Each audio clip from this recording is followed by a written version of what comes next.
अस्सलाम वालेकुम दोस्तों, कैसे हो? ठीक हो? उम्मीद करता हूँ इंशाल्लाह सब ठीक ठाक होंगे। मेरे पास एक वीडियो मेरे दोस्त ने शेयर की है।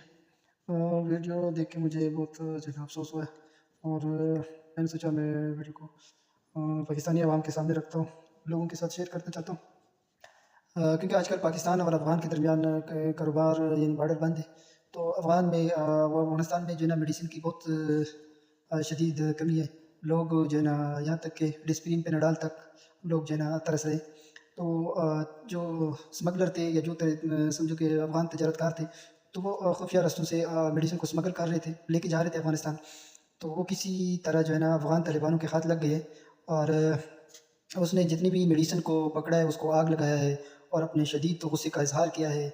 और जो लोग तजारतकार थे उसको भी मारा पीटा है और आगे जो है ना गिरफ़्तार किया था कि उस पे जो है ना मज़ीद कार्रवाई कर सके। तो वीडियो का मकसद मेरा ये था कि ये जो अफ़गान लोग हैं और जो अफ़गानिस्तान के मतलब जो तालिबान हैं, वो ये पाकिस्तान के ख़िलाफ़ इतनी शदीद नफ़रत और गुस्से का इज़हार की वजह क्या हो सकता है? ये जो है ना हम जो है ना पाकिस्तानी लोग उनको वो लोग जो है ना दुश्मन की नज़र से देखते हैं, इंतहाई नफ़रत अंगेज़ जो है ना नज़र से ये लोग देखते हैं और इंडिया के जो लोग हैं वो उसको भाई समझते हैं। तो ये बड़ी अफ़सोसनाक और हैरानकुन बात है कि ऐसी क्या वजह है?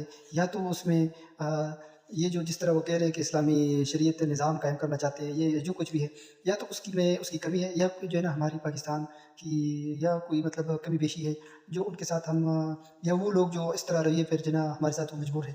तो बस आप लोगों का टाइम ज़ाया नहीं करता, तो मज़ीद आप लोग वीडियो देख लें तो काइंडली फिर जो है ना अपने राय का इज़हार कमेंट में कर लें। शुक्रिया। السلام عليكم ورحمة الله وبركاته. د افغانستان اسلامي امارت ملي دفاع وزارت د 215 اعظم قولي اردو د اومي سرحد محمدي لواء د مجاهدینو د طرفه چې د پاکستان د خوا څخه په غیر قانوني توګه دغه دواره انتقالېدله نو د مجاهدینو په عملیاتو کې ګیر شوله.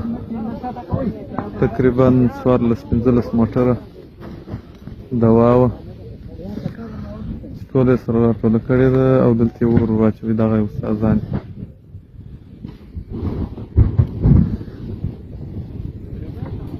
حاضر کړی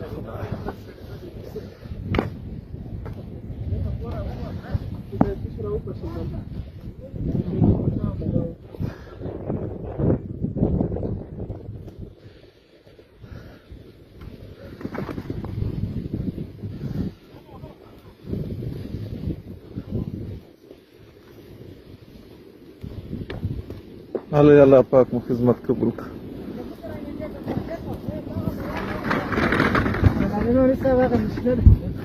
مشله یې ده که په سرور زخم لپاره ګټه کوي.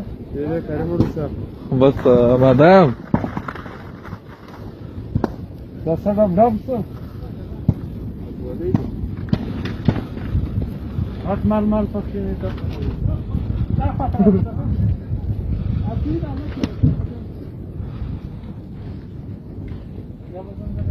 مخکې ته راوست